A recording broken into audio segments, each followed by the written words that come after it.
lovely to be with you. I'm sorry about page 14, but we'll manage. So I'd like to start with reading you a verse from Herbert Hahn, who was the first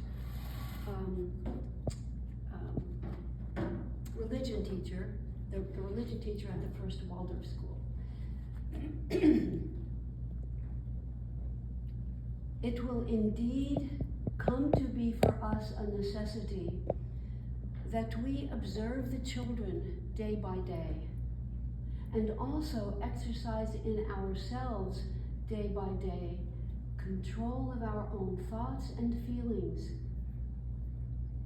Each child has a subtle perception of whether the person looking after him or her, or teaching him or her, is inwardly equipped in their soul. The child's well-being depends to a great extent on what is growing and developing in the inner soul of the child. In the inner soul of the person in charge.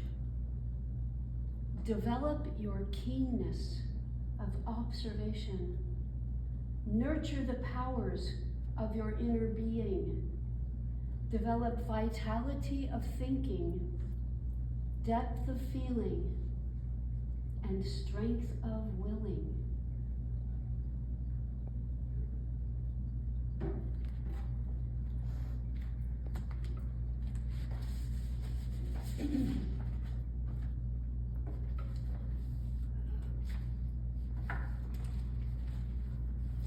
So it was in June of 1924, and if you can imagine Rudolf Steiner going to work with the teachers at a curative school, and he went to observe the children, thinking that he would be able to take those observations back to Dornach. This wasn't in Dornach, Switzerland. Back to Dornach to help the doctors and the teachers understand more deeply the soul needs of the children. That's what the teachers thought he was there to do. But when he got there and he began speaking to them, he said to them, I am not going to talk about the children in need of soul care. I'm going to talk about you. And what did he mean? What he meant was, much later in 1924, he wrote the curative course, which is that green book right there. That's my old copy. The new copy is there in the red. It's called In Need of Special Education, something like that. So in the second chapter of this incredible book, which is really my Bible for the, I would say, curative work, which every child needs today, we meet the most precious, the most grandiose, and yet intimate realm of this invisible realm that exists whether we know it or not. What exists is how we influence and affect those around us, especially the children.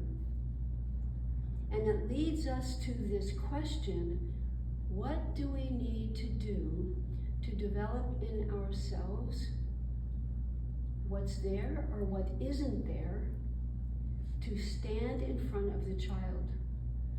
Addressing these questions, we look for imaginations. I always look for what imaginations can I speak about that bring this into focus, that bring these questions into a way that we can really understand them. And one way that I always look to are the fairy tales, the Grimm's fairy tales, the real fairy tales. So for example, in the cosmos, we are dealing always with this 12-foldness. The constellations, for example, 12 constellations. And we work with this 12-foldness as teachers, and for myself as a therapist, and ask, where else do we see 12-foldness? So think about it, where do you see 12-foldness? The calendar year. Where do you see 12? The calendar year. The months, calendar year, what else? Hours on a clock. The clock, good, hours on the clock. What else? The sky, in the sky, the Right, constellations. What else? The 12 apostles. Yeah. 12 apostles, 12 knights of the round table, 12 ribs. You break a rib, you know you've got ribs. So we have this 12-foldness around us, and there's a mystery in the concept of 12-foldness. Human existence as a whole and individually is born out of that 12-fold ordering from the starry heavens, from the zodiac. So I have a picture of the zodiac in the human being, which I couldn't find to bring, but our body is developed out of that 12-foldness of the universe, out of the zodiac.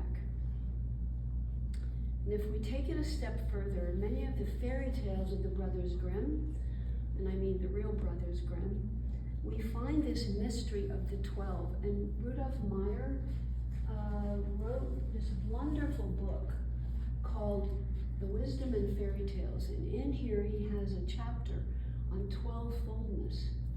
So I ask you, what are some of the fairy tales that have 12 in it? If you're familiar with the fairy tales, maybe you're not. The 12 dancing princesses. 12 dancing princesses. Wasn't there one about a girl with swan brothers? Were there 12? About what? Was there a princess with swan? Was it 12 brothers that were turned into swans? Yeah, 12 ravens. I think it's the 12 ravens, is it? It was. Did she do it? They turned into ravens. Okay. What else is there? What did you say? There was a swan one. I don't know if it was 12 though, but I know the story she's talking about where the brothers turn into swans. The 12 shoes that danced themselves to death, something like I that? think those were the 12 dancing princesses. Were they their shoes? 12 dancing princesses, right? Yeah. That's what it was. Yeah. So there are many more.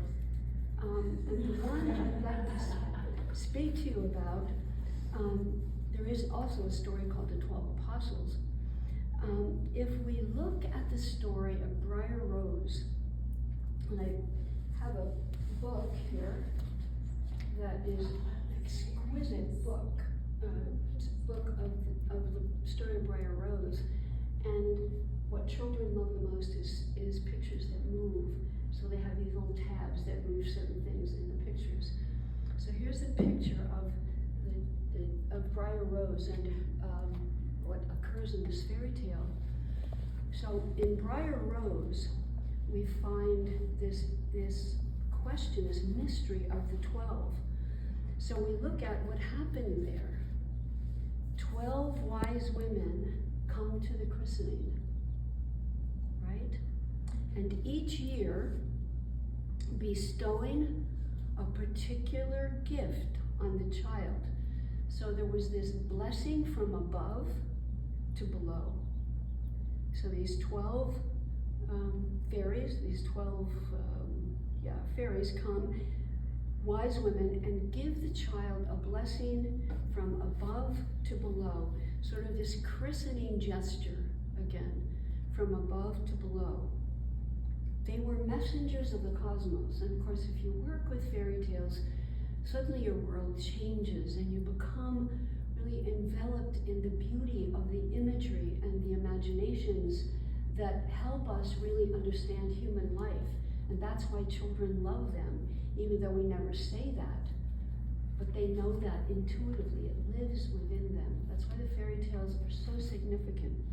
So these 12 women come and they have to guide, their job is to guide the child's incarnation according to the good in the world. That was their job, these 12. And of course there's always the 13th. So we see this gesture of healing from above to below, meeting the higher being of the child. And this, my friends, is what we bring to the children. Living with the imagination of the human being helps us to know how to help.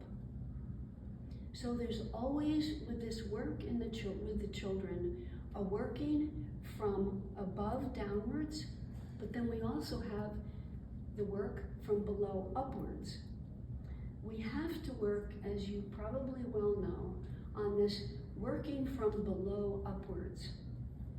We know that particularly today we need to help the child awaken their limbs,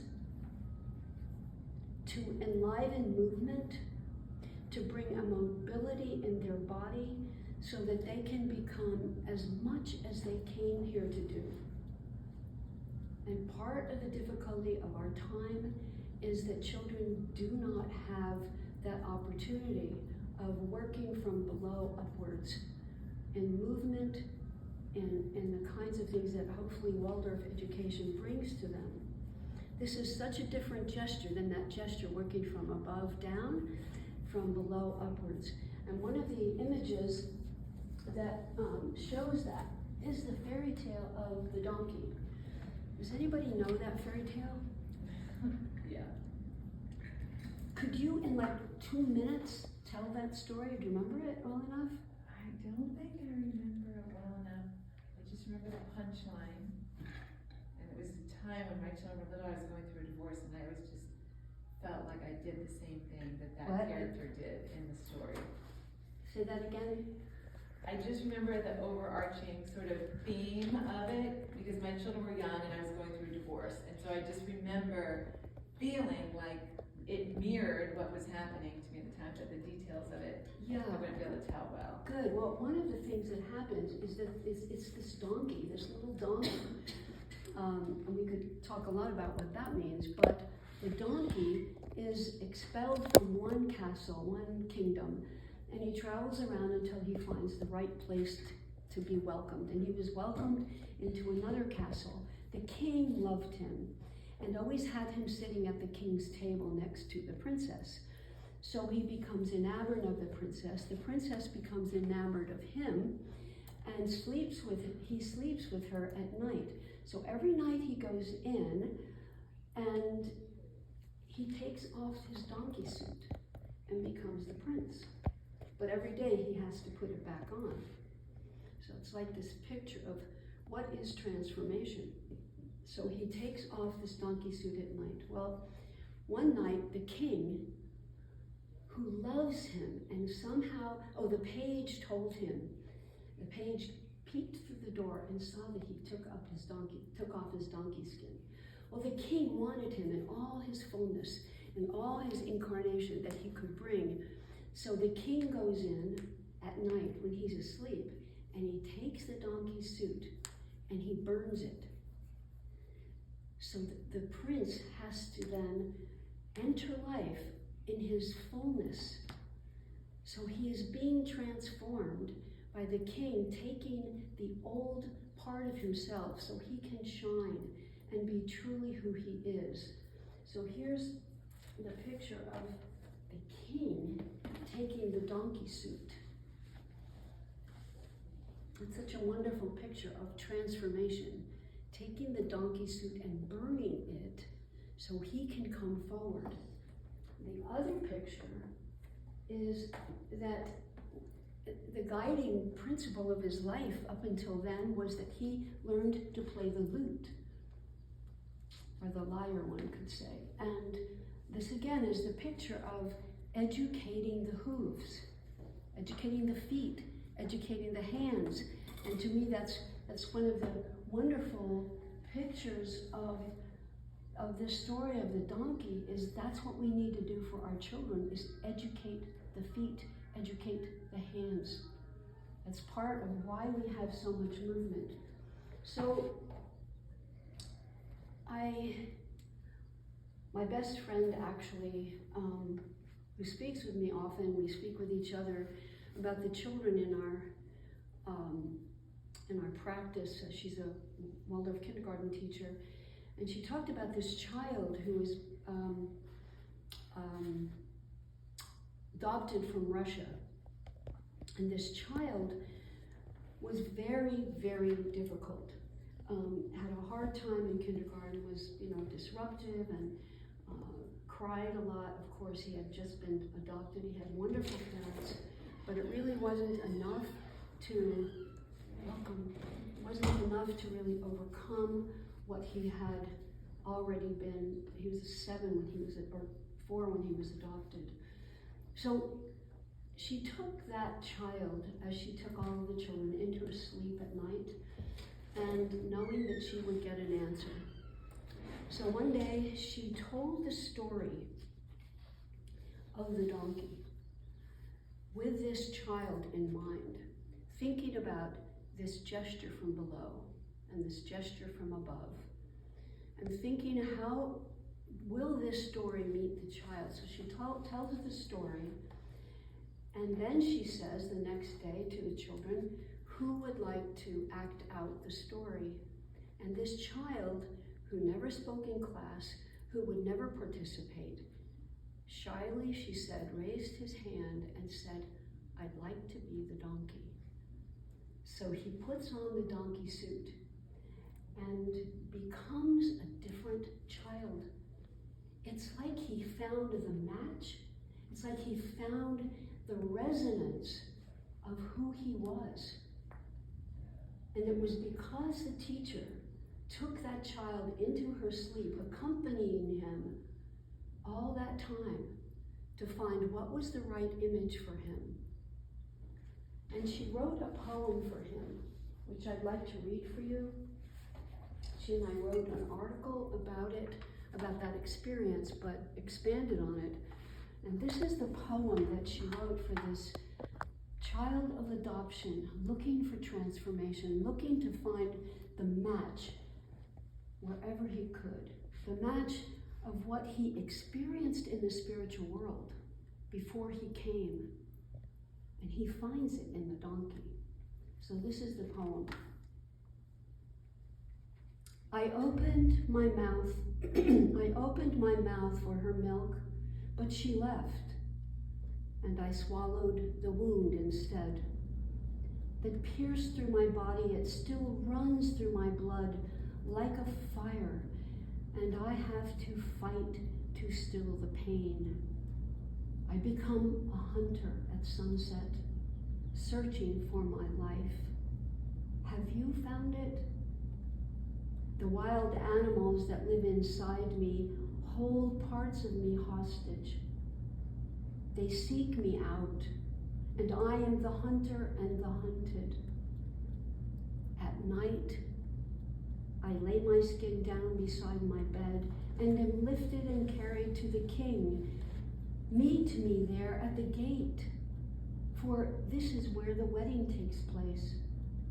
And you must be my forgiving guest at the feast. Always be my forgiving guest there each night to inherit the kingdom of my life. Meet me there to inherit the kingdom. This is the conversation we never had. And this is the conversation we must always have. So I share that story with you because it is not only a dramatic story of a teacher's capacity to see into the needs of the child. It's also a story of how, through listening at night to get an image of what I need to do, can be done. Now, she's a poet, which is an added gift. But I have to tell you that this is, for me, one of the most outstanding images of how we, as teachers, can meet our children. In the second chapter of Curative Education, Rudolf Steiner unfolds what we call the pedagogical law. And that means, the pedagogical law for Rudolf Steiner means that we always influence each other, and little do we realize how much we influence each other. In every meeting with another person, there is this interchange, always, whether we know it or not. And it is especially in the realm of working with children that this interchange becomes more and more alive, more formative, and particularly life-changing. The pedagogical law, like other laws that Rudolf Steiner brought, exists whether we know it or not, and we usually don't know it unless we educate ourselves, unless we develop a consciousness that this is happening. It's a law that works on the basis of being and of becoming, not in consciousness per se.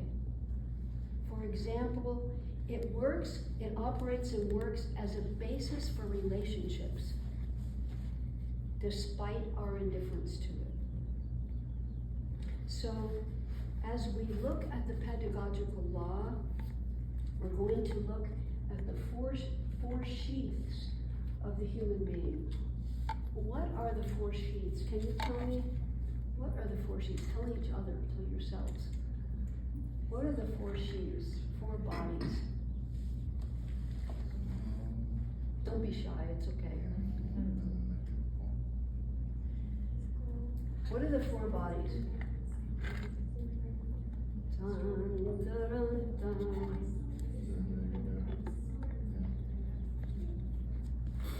What are they?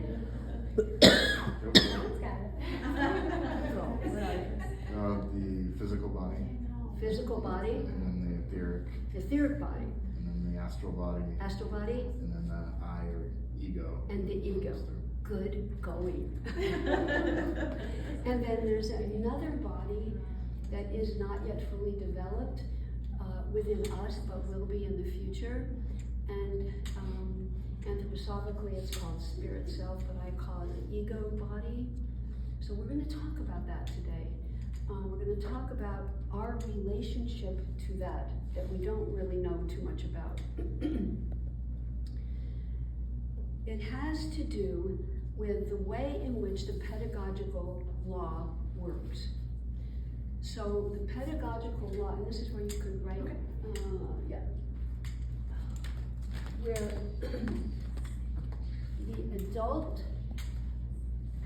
the adult's etheric body influences the physical body of the child, for better or for worse. The astral body of the adult influences the etheric body of the child.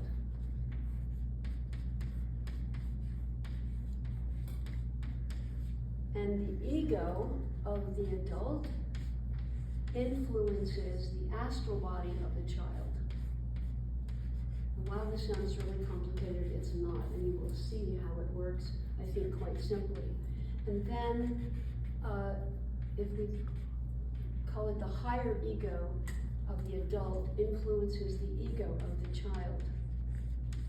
And so right here, I've just put up a diagram. I love the fact that he has a very large head, but we have the ego of the child, of anybody, comes in from the top every morning. The astral body comes in from the bottom. I put it over here, but it comes in from the bottom. And here we have here's the physical body and the etheric body. Here it all is. And the human being, the adult, every part of us influences some part of the child. That's what we call the pedagogical law. Now, you can think about how a raging adult can affect a young child or a child. So the astral body, this is an example, the astral body of an adult having a temper tantrum, yelling, screaming, influences the etheric body of the child. How might you see that in the child? What might you see in a child that has been affected by yelling, screaming, temper tantrums of an adult? How might that affect a child? The child may exhibit those same behaviors. Might exhibit the same behaviors. And what might you see in the child? So we're talking about I'm sorry. I was going to say maybe a sadness. Okay, sadness. What about? Maybe a strange body language Yeah, as opposed to rememberingness. Like a tightening. A tightening, paleness, maybe even dark circles. You can see it. You can see the effect of the astral body of the adult affecting the etheric body of the child. That's a very simple example, but we're going to try to really develop that so we can work with it, and it can help us in how we approach our children. What do we need to change in ourselves to meet the child is really the question. Provide more joy and laughter into our daily rhythm. Pardon? Should we provide more joy and laughter into our rhythm Absolutely. with the children? Yeah, we're going to talk about that. Humor, joy, jokes, laughing. Yeah, that's one of the ways in which those our astral body can affect the child in a positive way.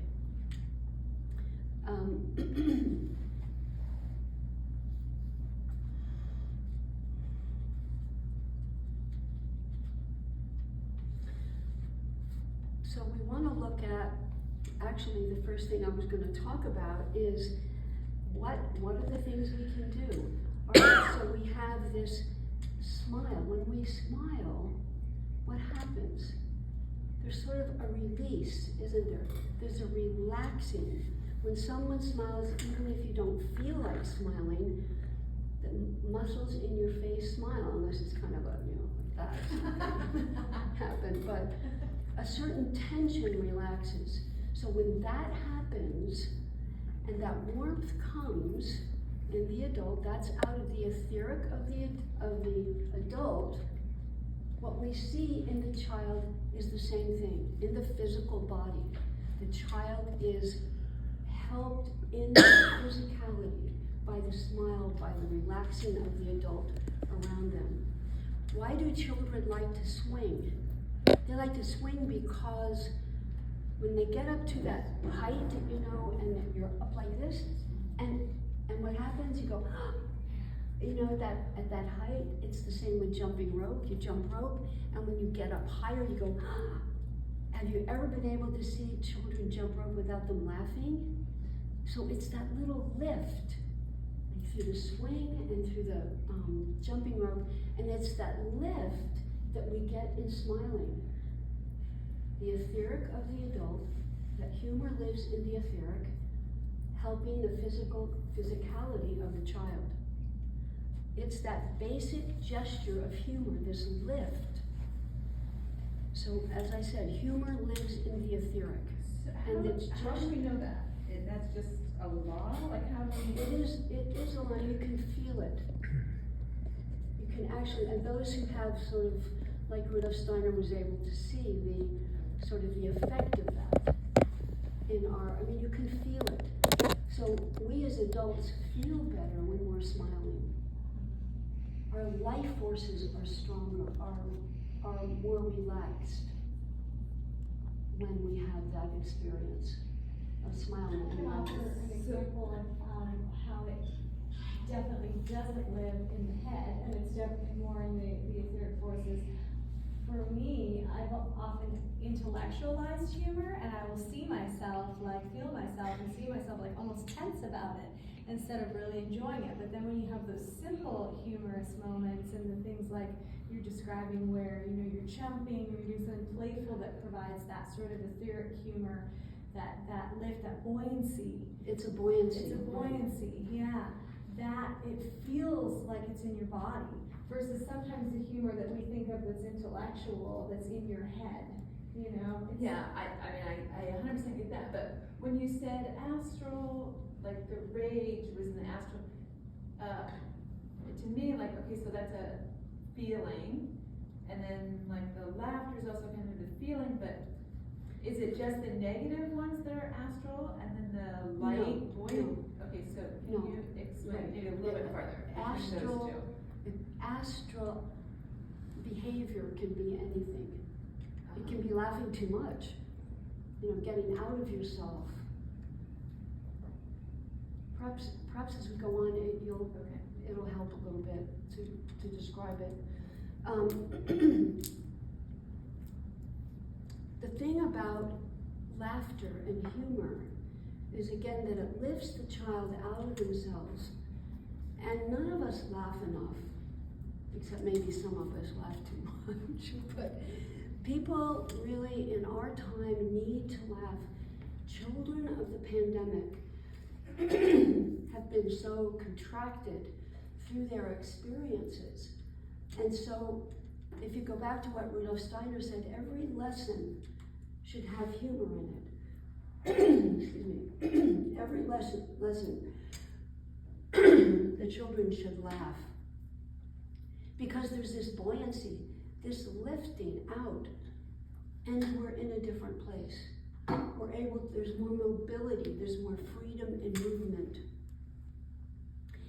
Humor takes the child from the depths to the heights. It takes us from the depths to the heights. If you want to work with teenagers, I'm raising a teenage boy, 16 years old. The way to that kid's heart and difficulties is through humor. And I have to wait sometimes until I can find a time when he's able to hear it and we can laugh. And then we can talk about whatever. But humor is the elixir of life. So you could write here, Drew, humor, right? Actually, can you take that? There's a sheet there that has all these words. Drew, it's the one with the yellow highlight. The yellow highlights. That has the words that go in the middle. So humor is one of the things that helps the etheric of the adult influence the child.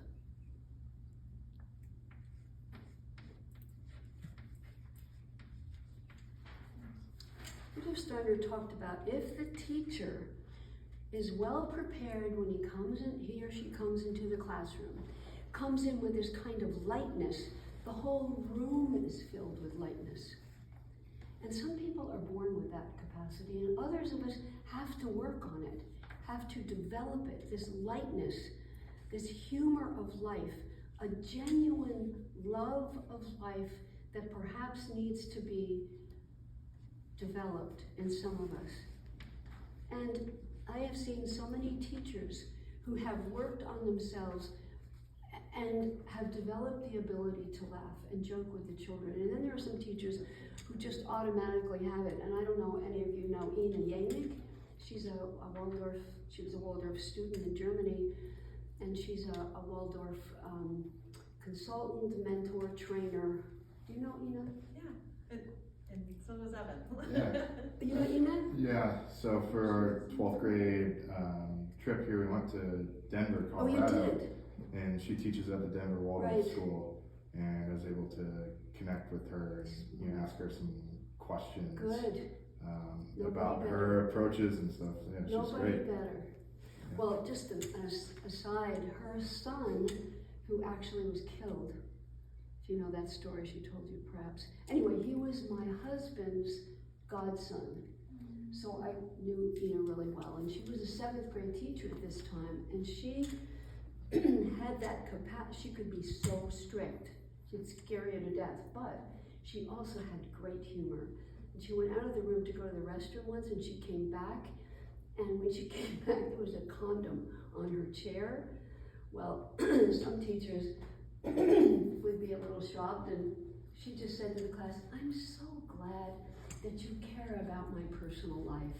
And you know, that's the kind of sort of off-the-cuff ability not to take yourself so seriously, but be able to laugh and joke with the children. What a gift. Pet names, laughing, whatever it takes. And then there's this story of Norman Cousins, who, I don't know, you're probably too young to know who Norman Cousins was, but he was the editor of the Saturday Review of Literature for years and years. And he wrote a book called Anatomy of an Illness, because he got this terrible onset of what's called polymyalgia rheumatica. And he got so deathly ill. And he could have died from it. And he found that if he could laugh for 20 minutes a day, he could go 4 hours without pain. And so he started watching things like, you know, the corny stuff like Laurel and Hardy and all those old movies. And he wrote this book about the transformative nature of laughter. how it actually can cure illnesses. And I remember I had an illness a few years ago, and my brother, who lives in the same town, he would come in every day and see me, and he would not only say, Tony, you know what, you look better today, and I would just say, oh, thank you. And then he would say something that made me laugh, always. And I feel like it's those things, that gesture of laughter, that humor, that lifts us out of ourselves and lifts the child. So when we have the adult etheric body lifts and influences the child's physical body with humor.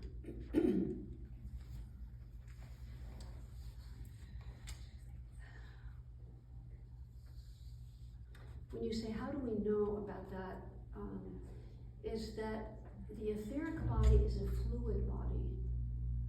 You could go into all kinds of discussions about that, and also you have the feeling about humor that it's in fluidity. And Steiner talked about what is above all that which is needed for the education of children. He says, not a Saturnian heaviness, but humor, the humor of life. So he was basically saying, this is one of the most fundamental aspects to develop in your life, is the ability to laugh. And it helps us. Not only heals children, but helps us.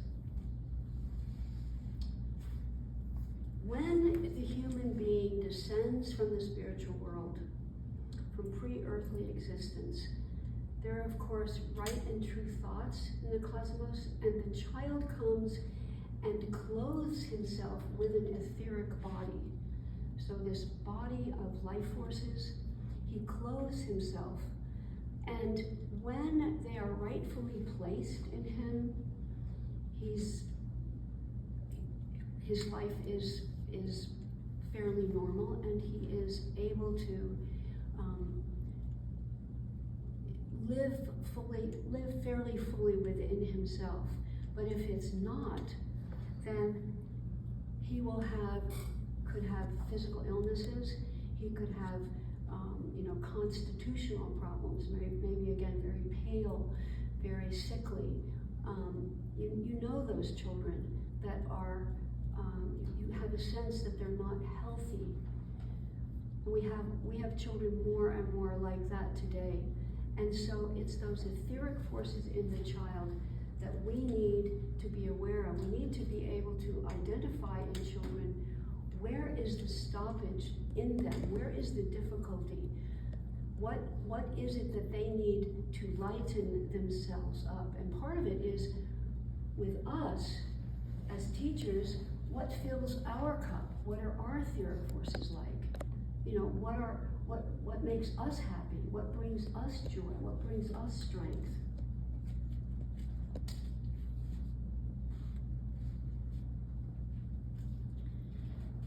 So we know that the physical body of the child is influenced by the etheric body of the adult, by humor and vibrancy and health. Humor and vibrancy of health. So next we look at the etheric body of the child. In other words, the body of life forces, of strength, and how that is healed or hurt by the astral body of the adult. So if you observe your children, you can observe these imbalances. Whether, as I said, they may be pale, they may be weak, they may be sickly.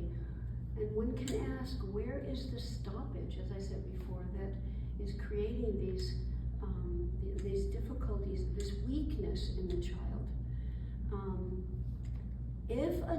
If the adult's astral body gets moody, particularly the teacher, a temper flare, a harsh look, an attitude of not caring,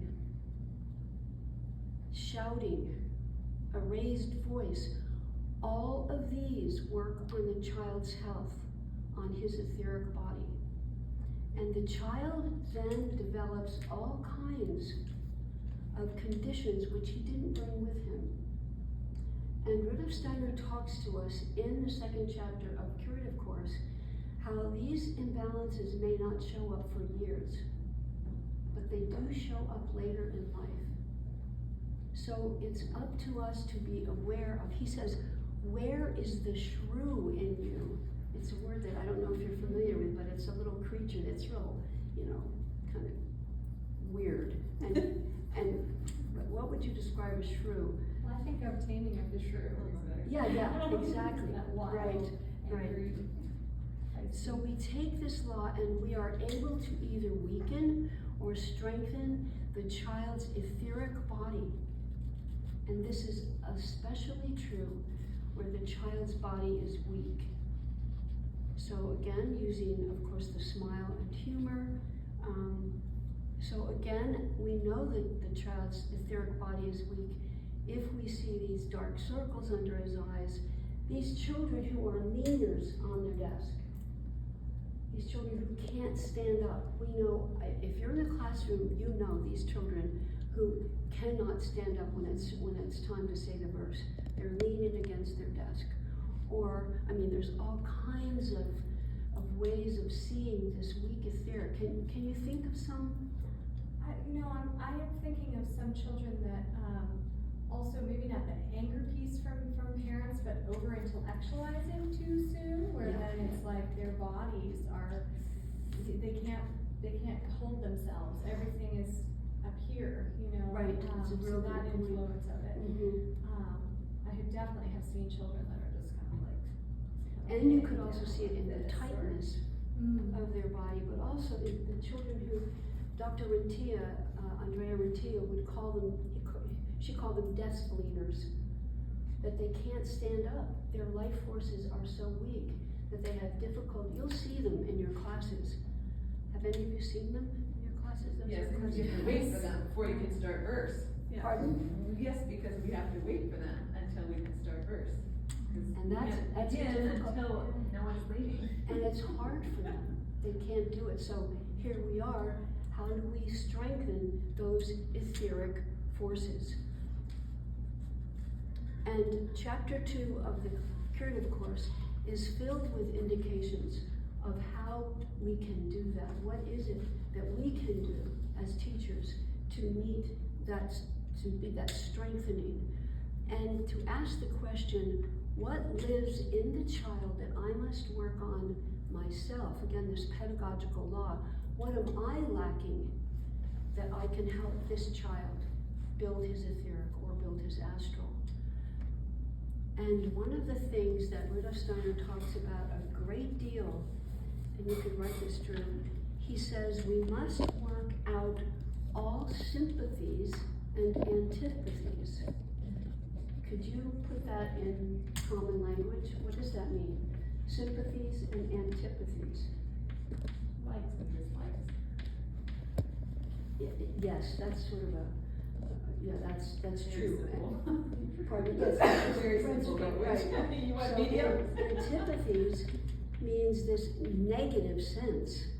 I don't like this. I don't like this child, or I don't want to be around this child, or I love this child too much. I remember when I was first teaching many years ago, Waldorf kindergarten, my mentor said to me, "Joan, don't love that child too much." Because I would find myself, as we all are drawn to particular children, she said, don't be drawn in too much. So it's too much sympathy or too much antipathy. That works on the bodies of the child.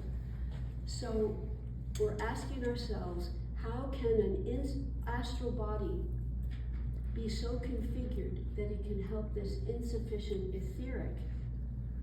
And it's that balance between sympathy and antipathy. And what would you say lives in the middle?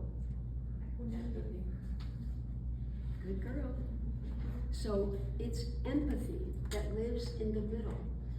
Empathy is the ability to enter into the child or the other without being pulled into sympathy or antipathy. Really caring. Really caring, and that moves into compassion. So it's really, we're coming to compassion because what you're beginning to do, if you move out of sympathy, you move out of antipathy, you're in empathy, what do you feel is compassion? It's not like you would ever say, oh, that poor child. That doesn't help the child. But what helps is compassion. And that is a real understanding of what it is that the child feels. How can I experience what I see in this child? How can I feel what this child is feeling? Because if we can do that, then we can rid ourselves of antipathy and of sympathy. It's subjective reaction that catches us, that we all have. So the teacher, in this way, is educating their own astral body to help heal the etheric body of the child. And if you take that even a step further, so you have empathy, you have compassion, and what stands within all of that is interest. Interest, from the Latin, means to guard over. To guard over. So we have this interest that takes me out of myself into the child, in that balance between sympathy and antipathy. To have a deep interest in the child, to have an instinctive understanding of whatever disabilities or needs there are in their etheric body. That's greater and greater interest. Greater and greater interest in the human organization of the child. One of the things that I do, and I can show this to you, not that you have to do it, but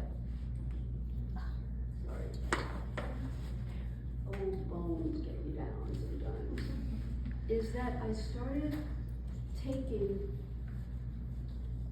well, first of all, I've spent a good deal of time reading a book that is not here, I took it away. It's called Reading the Face by Dr. Norbert Glass.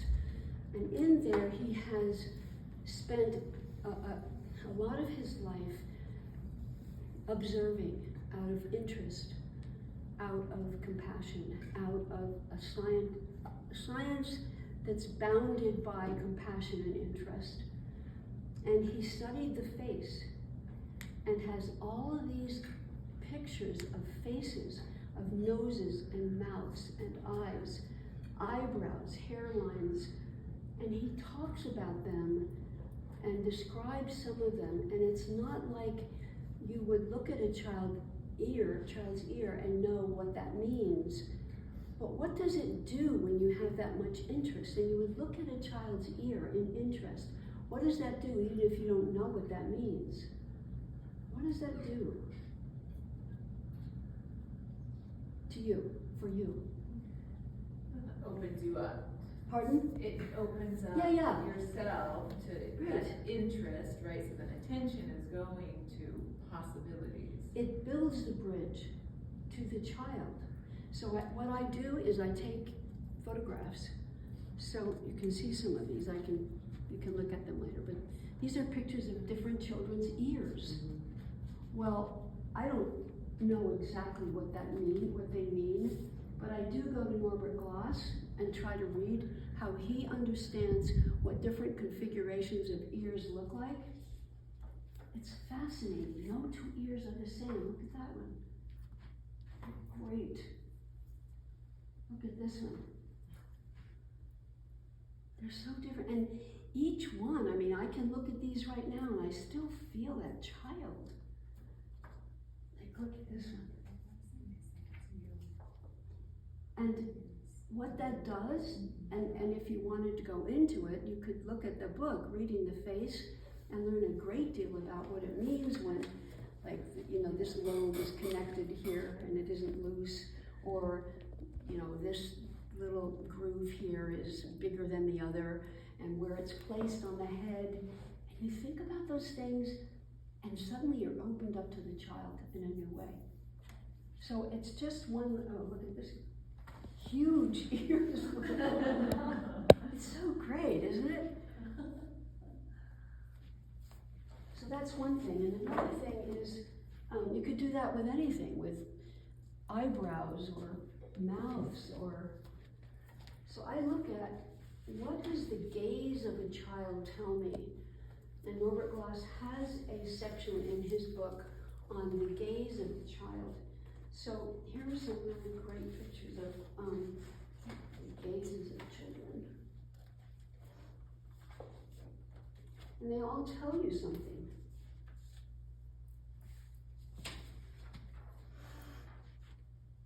And you're not sure what they tell you, and you don't have to be a scientist, but you enter into it. You enter into the unknown. It's really almost like going into the holy of holies of a child.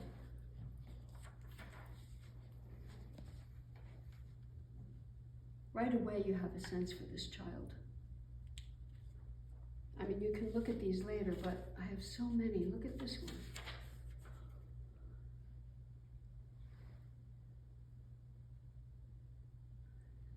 So I have this whole series, and before the child comes to me, I look at the pictures that I have of them, and I look at them at night when I take them into my sleep. So again, you are working on building this relationship to the child through interest to guard over, looking with that deep, deep interest. Rudolf Steiner said, I never met anybody in whom I'm not interested. Isn't that great? And often in a biography circle, you'll sit together and you'll speak to each other just in twos. And one question we had, this was quite some time ago, was sitting with a partner in a biography session, and the question was to share with each other what it was like when someone was interested in me. Well, I started off, and talking about, I had lots of times in my life when people were interested and listened to me. And my partner was someone whom I knew. And when I said, Jerry, so tell me about what it was like for you. And he said, nobody's ever really listened to me. He said, I'm the one who listens. And it makes you wonder, how are we with one another? How are we with the child? Do we really listen? Do we really know? Where is that place between sympathy and antipathy that is filled with empathy and compassion and then interest? And a teacher whom I know very well has been taken 3 classes through. It's a private Waldorf school, and he is now sort of retired and working with high school. And he is one of those teachers that has this intuition of what to do always. And he had this child, this girl in 6th grade, who was so shy, it was lots of social anxiety, couldn't speak during class. And so one day he said to her, would you meet with me after school and we can have a conversation? And of course she was very shy, but she said she would. And he sat with her and said, what is it like to be you? And she opened up and spoke to him for half an hour. He never interrupted, just let her speak about herself. She went home and told her mother it was the best day of her life. What that means to someone, to have someone listen to you in interest, free of sympathy, free of antipathy. So we have this ability to heal the child through the pedagogical law, through the understanding of deep interest. We can't really reach our children if we are not really interested. And sometimes it's the most difficult children, quote unquote, that we have a hard time getting into, because they repel us. And can we as growing human beings learn to embrace the children that repel us the most? I've had a number of them, and quite honestly, we need to admit that we're not going to have an easy time with every child, and there are going to be those children that do repel us, especially if they have annoying habits like, picking their nose and eating it, or, farting and bubbling with sounds and they're just annoying. And I told the class this morning that I had a child who was really one of those children, I must admit, that I eventually was able to form an incredibly wonderful bond. He's now 21, he still writes to me. But when he first came, I dreaded when he came. And one day, he was really annoying and difficult. One day he was jumping rope. He was 11 at that time, and he couldn't jump, and so I was always having him jump. Well, as he's jumping rope on my carpet in my children's room, little rolls of poop came out of his clothes onto the carpet. So in that moment, I had the choice of how I acted. And I just said, Julian, I am so sorry. That must be really hard. Let's just go to the bathroom. I'm thinking, who's going to clean up the carpet? But what I discovered out of that moment was that he had something called encopresis, which I knew about, but I didn't know he had it, which is an uncontrolled, he could not control how his feces came out. And he couldn't smell it. It's connected with the nose. He couldn't smell it either, so he didn't know it. Had no idea. Terrible, terrible condition. So when I learned that child had encopresis, my heart opened up. What a hard thing to have. So it's this. How do we enter into our children with this interest?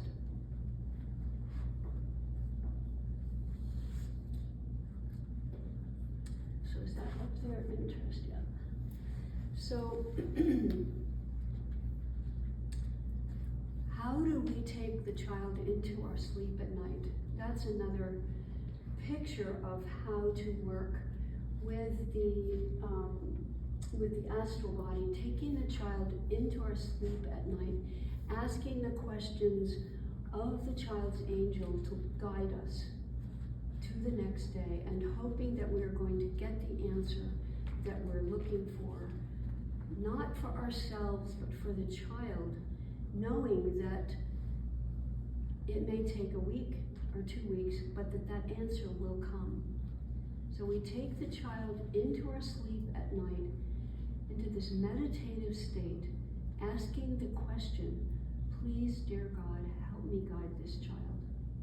And I believe that's how my friend was able to come up with this poem, with this donkey story, because she took that child into her sleep every night. So we have empathy, compassion, interest.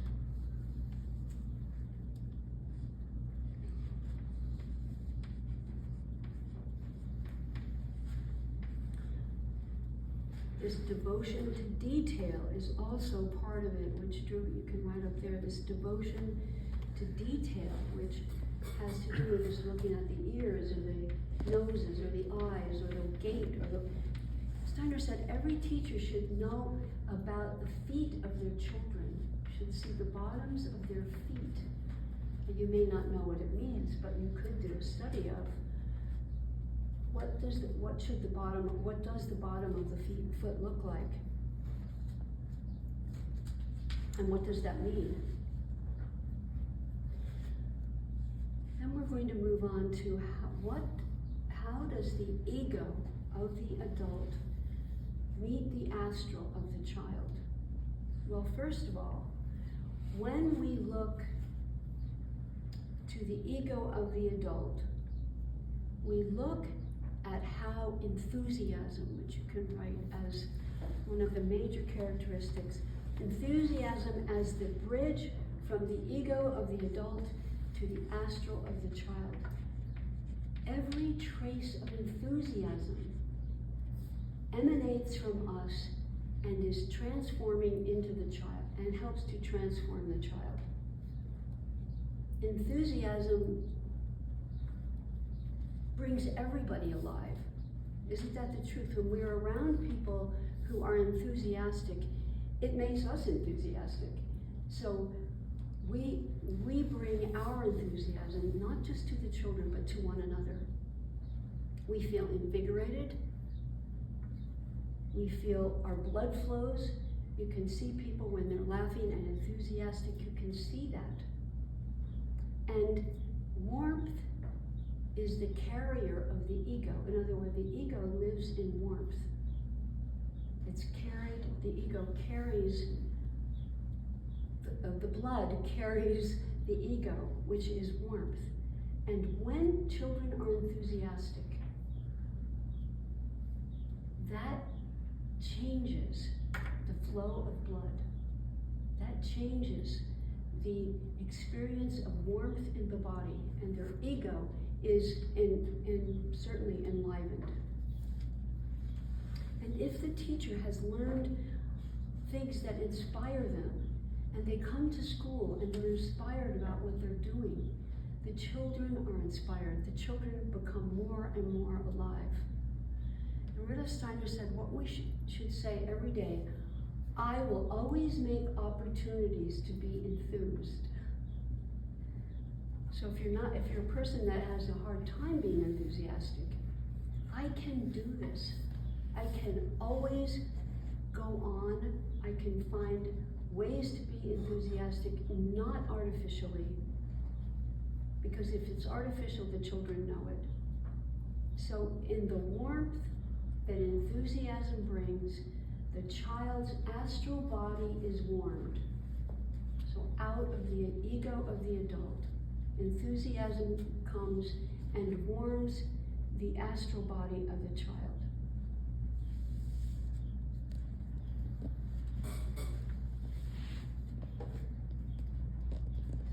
So this last part is a little bit difficult to speak about because it's not really here in us yet, this higher ego, or the, it's called the spirit self, but that's a term that really doesn't mean too much, so I call it the higher ego. And Rudolf Steiner tells us that where that is embodied is in the spoken word. And so every opportunity we have to bring the power, to deepen in ourselves an understanding of the power of the word, the genius of language, will help the child's ego. That's kind of hard to understand. But Rudolf Steiner talked about how in speech, and this is why Waldorf teachers, in teacher training, speech is always an important part. In fact, Steiner said, always use Steiner said, that every school should have a eurythmist and a speech therapist, speech formation artist. So we've got one of them, and we've got another one who lives close by. So we're very fortunate to have those in our community. And a story that kind of exemplifies this, that I think is helpful, is in a book called, it's that little green book. It's called Healing Forces in the Word. It's over there. Could you hand me that book? Yes, of course. Thank you. Healing Forces in the Word and its rhythm, and its rhythms.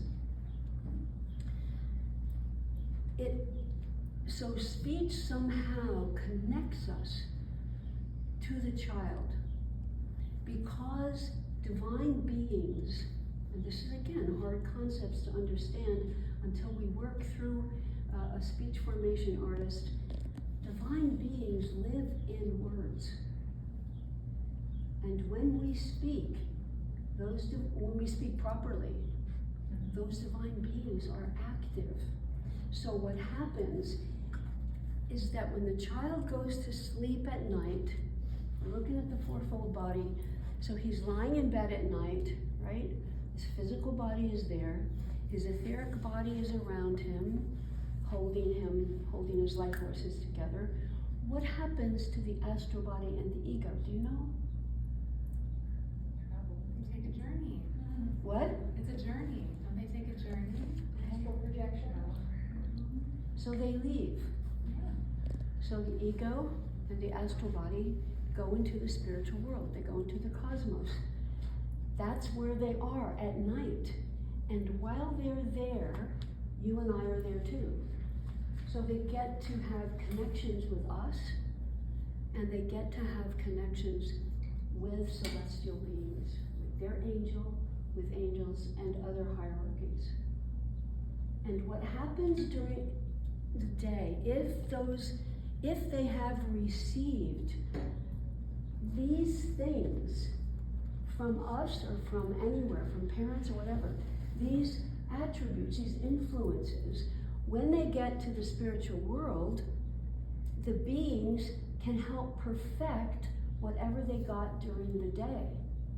So they come back in the morning, the astral body fits into, the astral body actually comes up through the feet, and the ego comes in through the head, and those bodies are able to fit better if they've had these things during the day and they get worked on at night. Does that make sense to you? Did I explain that so you can kind of have a picture? It's such a great picture because it's real, it's what is.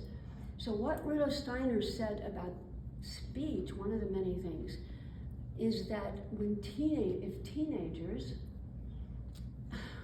don't hear good speech during the day, when they go into the spiritual world at night, rather than hearing what we all should be hearing, which is the music of the spheres, what they hear is this rubbing together like reeds. And I have such a sense for that this is what our modern kids are dealing with today, is because we don't, how many people say the word mountain correctly? It's mountain. There's a woman on NPR, if you ever listen to it, and she says mountain. Every morning she's talking about mountain. And I'm not criticizing her, but it's just an example of mountain. So when we say those words, the divine beings behind them are so influential in the children. So the way we can do that is to bring the stories, the great stories, which we would as Waldorf teachers, and verses and poems spoken well. And I want to read you and the verses that you will hopefully eventually be able to create for your children. Like my daughter was in a Waldorf kindergarten just for a really short time, and her teacher was Lori. Her teacher wrote this verse for her, which to this day resounds for both of us. And here it is. It was for her birthday verse. I have chosen this day to come to earth. My heart opens like a rose to the Christ child's birth. My seeds I plant of silver and gold to carry and bless all that I hold. That verse to this day resonates with her. So you can see, it isn't just a verse. It was given with, I believe, divine inspiration. So I wanted to tell you sort of in closing a story of a child with kleptomania, which is, as you know, a child whose feet and hands are, I would say, invisible to them, or are, they're just not aware of them. So the hands steal. And they don't know that. So it's not a moral deficiency at all. They steal and they don't know it. And their feet also do things that are not normal. So this person, Hans Mueller, who was working with the first Waldorf school, he wrote this great book, Healing Forces in the Word. And I want to read you a verse that he wrote for this one child who is kleptomaniacal.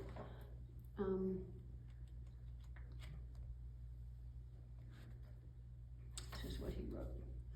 These hands God fashioned are indeed a masterpiece divine. If them with skill I use, rich meed of joy will then be mine. They build the house and bake the bread, prepare the drink and loving aid, give all in need, for so God bade. Once the feet unto the pair of hands said, "Pray, may we ask you idlers, we who always bear the body, what's your task?" The left hand to the right straightway said, "Brother, I serve you." The right, however, naught did say, but painted, wrote, and draw. Naught else its maker imitates, save man's own shaping hand. Boldly, freely it creates beauty's wondrous land. So you get a sense for a child who's stealing things and don't even know it, and probably in trouble with everybody because they don't get it, that this child can't help it, and instead we meet them through the Word. So we heal the child through beautiful speech, through beautiful stories, beautiful verses. And I brought, if you haven't seen this, the Waldorf book of poetry. It's so rich, full of so many wonderful verses and stories that you can use.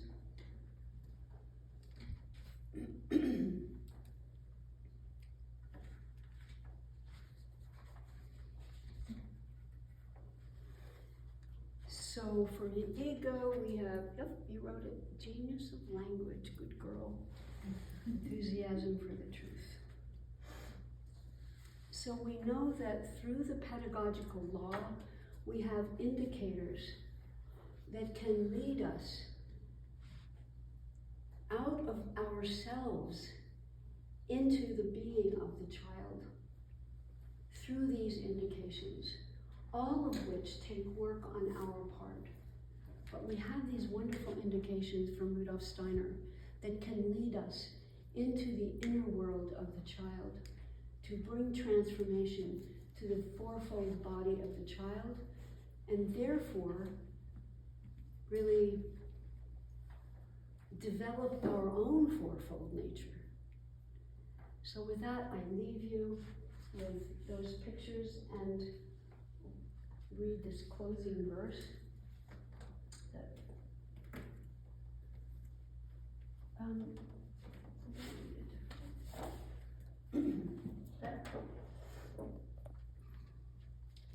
And perhaps this verse will mean something different to you after hearing it the second time. It will indeed come to be for us a necessity that we observe the children day by day, and also exercise in ourselves day by day control of our own thoughts and feelings. Every child has a subtle perception of whether the person looking after him or her, or teaching him or her, is inwardly equipped in their soul. The child's well-being depends to a great extent on what is growing and developing in the inner soul of the person in charge. Develop your keenness of observation. Nurture the powers of your inner being. Develop vitality of thinking, depth of feeling, and strength of willing. I thank you for your attention and your questions.